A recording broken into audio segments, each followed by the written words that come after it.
Baiklah, Assalamualaikum warahmatullahi wabarakatuh. Saya Rizky Nur Hidayat, NPM 662162. Kali ini saya akan melakukan tutorial bagaimana cara explore di IPN SPSS sebagai tugas mata kuliah statistika di Prodi Informatika semester 2 ini. Oke, langsung saja kita menuju ke file yang akan kita buat, tabelnya maksud saya.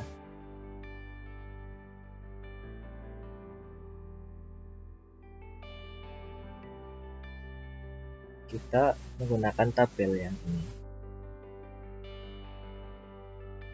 sama seperti video sebelumnya. Tabelnya menggunakan tabel pengujian jarak sensor di luar ruangan. Nah, kebetulan saya sudah menginput data-datanya. Ini adalah ini sedang loading ya. Ini saya sedang membuka file SPSS-nya.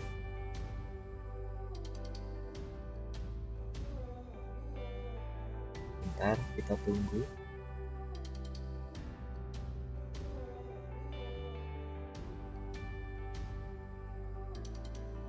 Nah, ini adalah file SPSS yang bentar ini saya minus. Ini adalah file SPSS yang sudah saya isikan tabelnya, sudah saya masukkan nilai-nilai yang ada di tabel ini ke dalam sini. Sudah berhasil saya inputkan semuanya. Ini berikut ini adalah tabel variable view-nya. Seperti itu.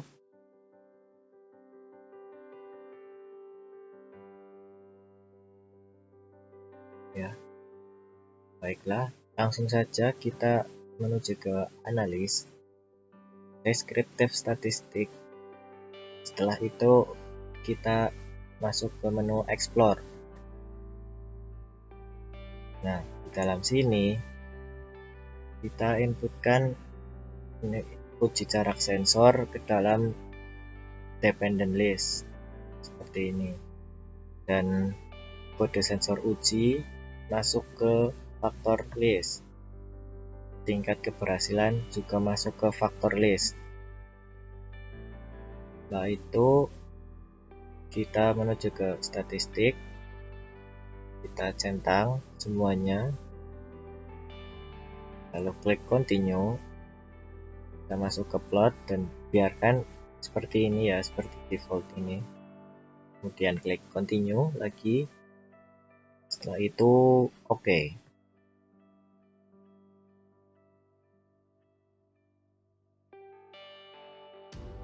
Nah, nanti akan muncul seperti ini tampilan explore. Yang pertama ada kode sensor uji. Ini adalah rangkuman dari seluruh kasus yang ada di tabel seperti ini. Misalnya ini sensor uji jarak sensor SF1. Ini ada dua variabel, ada dua data yang masuk, dan cache missingnya 0%.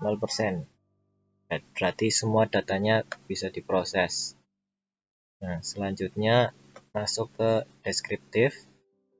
Nah, pada deskriptif ini tuh membandingkan setiap variabel, membandingkan statistik dari setiap variabel. Misal contohnya ini di SF11 ini rata-ratanya ada 12, SF12 rata-ratanya 14, SF13 rata-ratanya 16, dan sampai semuanya itu ada. Kita bahas dulu dari rata-rata. Ini rata-rata adalah rata-rata dari tabel, dari data yang diinputkan di variabel SF11, dan kemudian ini adalah batas bawahnya, batas bawah, dan upper bound ini adalah batas atasnya, dan kemudian median ini adalah nilai tengahnya, Setelah itu variance itu variasi data, standar deviasi itu simpangan baku kalau di matematika ya, sama aja. Terus range ini berarti jarak nilainya. Range itu didapat dari maksimum dikurangi minimum. Didapat dari maksimum dikurangi minimum. 22 dikurangi 2 menghasilkan 20. Dan sama juga di SF1 di SF1.2 ini maksud saya rata-ratanya adalah 14. Itu batas bawahnya adalah minus 113,06, batas atasnya adalah 141,06, dan mediannya adalah 14, variasinya sama 200, simpangan bakunya adalah 142, range-nya sama 20, nilai maksimumnya 24, minimumnya 20. Setelah itu kita masuk ke SF1.3 dengan rata-rata 16, batas bawahnya minus 111,06, batas atasnya adalah 143,06, mediannya adalah 16, dan variasi datanya sama 200. Standar deviasinya adalah sama seperti sebelumnya, 14,142, minimumnya 6, maksimumnya 26, range-nya sama 20. Dan rata-rata di SF2.1 ini adalah 15, batas bawahnya minus 73,94, batas atasnya 103,94, mediannya adalah 15, variasi datanya ini sedikit berbeda yaitu 98, dan simpangan bakunya 9,899, nilai minimumnya adalah 8, nilai maksimumnya adalah 22, dan range-nya adalah 14. Ini berbeda. Di SF2 nilai rata-ratanya 17, nilai batas bawahnya minus 71,94, batas atasnya adalah 105,94, mediannya adalah 17,00, variasinya 98, simpangan bakunya adalah 9,899, range-nya sama 14, cuman beda di nilai minimum sama maksimumnya. Ini SF2.3 juga sedikit berbeda ya, bedanya cuma di ini rata-rata sama median, standar deviasi, variasi, dan range-nya sama. Dan ini M estimator. M estimator ini adalah mean estimator. M-nya itu adalah mean, rata-rata. Jadi estimator rata-rata dari setiap variabelnya. Misal ini dilihat dari ini MRA, berarti dilihat dari konstanta 1,399 itu rata-ratanya berapa. Ini ada tabelnya. Lalu kita masuk ke persentil. Nah, di persentil ini sebenarnya adalah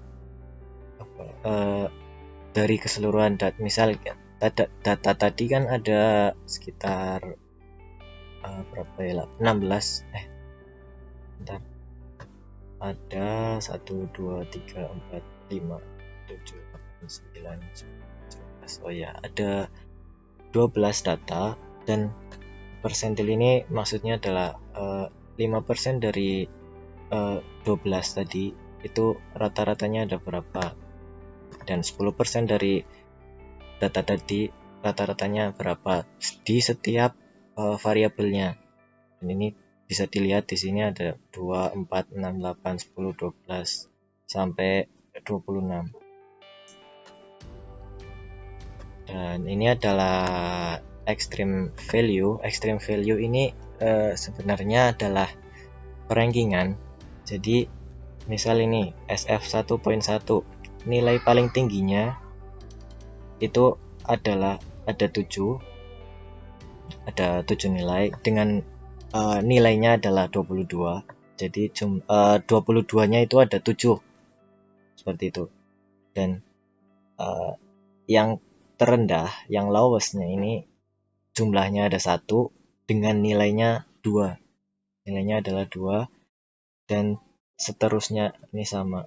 Di SF23.3 ini nilai paling tingginya adalah 26 dengan jumlah yang cukup banyak yaitu 12 dan nilai paling rendahnya adalah 12 dengan jumlah kasusnya 6. Nah, di stem and leaf plot ini menunjukkan bahwa ada sebentar, ini kok ngalang-alangi. Ada dua frekuensi itu jumlahnya. Ada dua sensor yang mampu melakukan 0,2 data, mampu menghasilkan 2 data, sama juga seperti SF12. Di bawahnya juga sama semua karena data yang kita masukkan kebetulan sama. Nah, ini ada sedikit perbedaan di SF2 nya, SF2.1. Ini maksudnya adalah ada satu sensor yang mampu menghasilkan 8 angka, 8 data, dan ada satu sensor juga yang mampu menghasilkan 2 data, 20 data. Selanjutnya di SF2.2 ini ada satu sensor yang mampu menghasilkan 10 data, ada satu sensor lagi yang mampu menghasilkan 2,4 data, 24 data. Di SF2.2 mirip-mirip, ada satu sensor yang mampu menghasilkan 12 data, ada satu sensor lagi yang mampu menghasilkan 26 data. Dan ini adalah tabel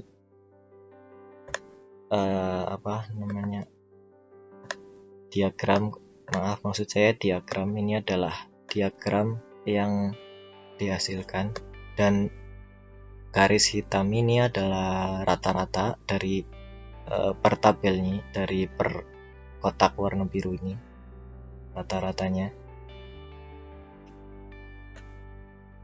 Setelah itu masuk ke tingkat keberhasilan. Di tingkat keberhasilan ini ada dua variabel, yaitu berhasil dan tidak berhasil. Nomor 1 itu adalah berhasil, nomor 2 itu adalah tidak berhasil. Jumlahnya yang berhasil ada 4, yang tidak berhasil ada yang berhasil ada 8, yang tidak berhasil ada 4. Deskriptif ini sama seperti sebelumnya, ini adalah membandingkan statistik dari dua variabel, yaitu berhasil dan tidak berhasil. Nah, untuk yang berhasil sendiri itu rata-ratanya adalah 14,5 dengan batas bawahnya adalah 6,62 dan batas atasnya adalah 22,38. Nah, untuk nilai tengahnya sendiri, medianya sendiri adalah 16 dan variasi datanya adalah 88,857 dan simpangan bakunya adalah 9,426. Nilai minimumnya adalah 2, maksimumnya adalah 24, sehingga range-nya menjadi 22. Interquartile range ini maksudnya adalah dari data ke 25 sampai ke 75 itu diambil jaraknya, range-nya itu ada berapa, dan di sini ada 19, berarti range-nya ada 19 data.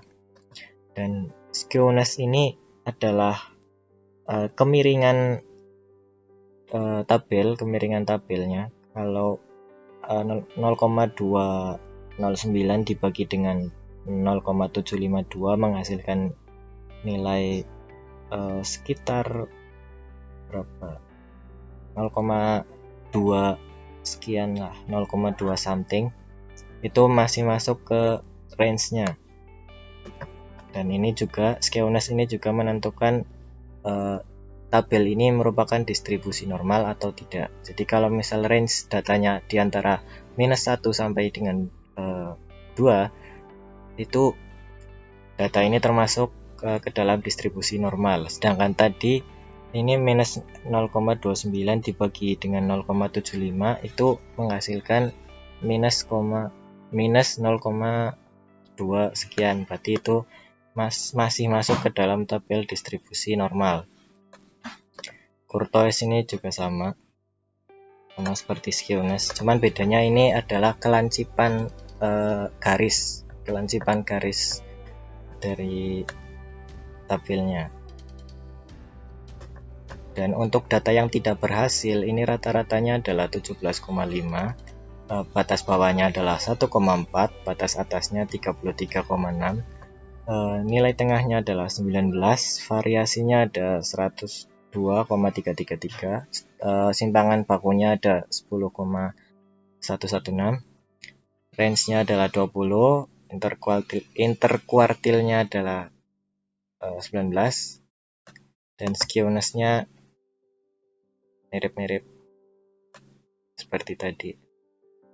Ini M estimator adalah mean estimator, rata-rata estimator, dan bisa dilihat di tabel rata-ratanya.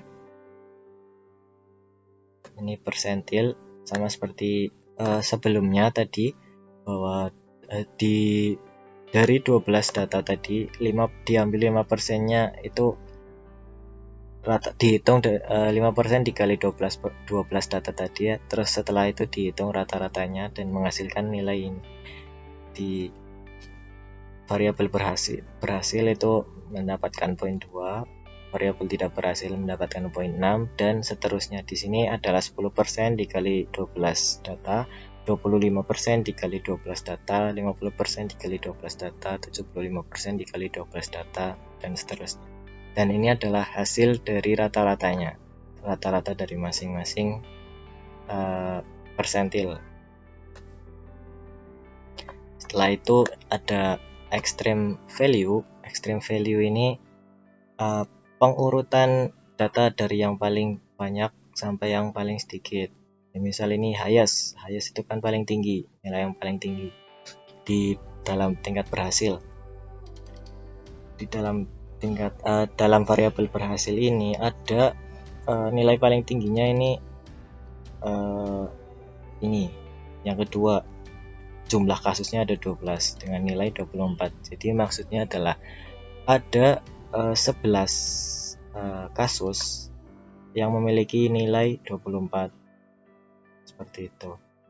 Dan nilai lowest-nya paling rendahnya itu ada di ini, ada satu kasus yang nilainya adalah 2. Ini adalah nilai paling rendahnya.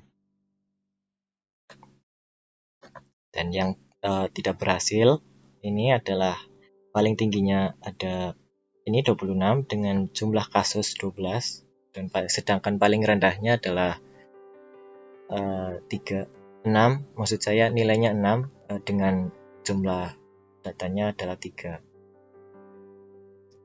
Selanjutnya kita masuk ke stem and leaf plots. Nah, di dalam variabel berhasil ini kan tadi adalah berhasil ya. Dalam variabel berhasil ini ada 3 sensor yang menghasilkan nilai 0,214, dan ada 1 data yang menghasilkan nilai 10, dan ada 4 data yang menghasilkan nilai 20.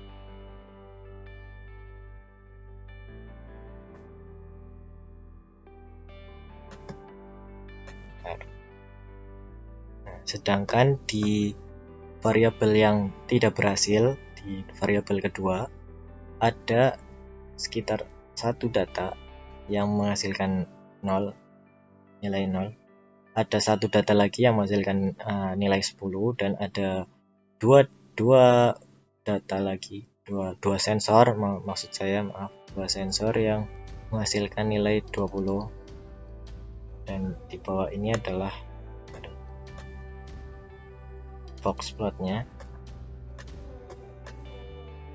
Oke, di sini ini adalah box plot dari variabel berhasil, dan garis hitam ini adalah rata-ratanya. Ini juga sama, garis hitamnya adalah rata-rata di variabel tidak berhasil. Ya, seperti itu saja yang bisa saya sampaikan. Terima kasih atas waktunya. Semoga bermanfaat. Wabillahi taufiq wal hidayah. Assalamualaikum warahmatullahi wabarakatuh.